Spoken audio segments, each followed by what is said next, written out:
Meron tayo ngayong available na lightning ring, dalawang klase, merong size 10 at merong size 12. Stainless steel na singsing, pwede lang madala sa kahit saan mang lugar, pwede lang mabasa ng tubig kapag naliligo. Kahit man ito ay tubig dagat ay walang problema.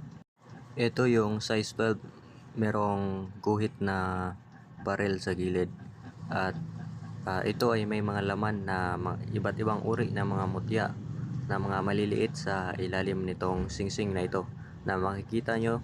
Nilalagay ko dito sa gitna nitong video yung mga ilan sa nilagay ko. Nilagyan ko rin ito ng konting piraso ng meteorite at mga orasyon dito sa ilalim. Ang maitutulong ng singsing na ito kapag dala ng tao ay pangkalatang proteksyon sa lahat ng klaseng malalang aksidente na maaaring ikamatay. Magawa man ito ng masamang tao, masamang espiritu o mga demonyo. At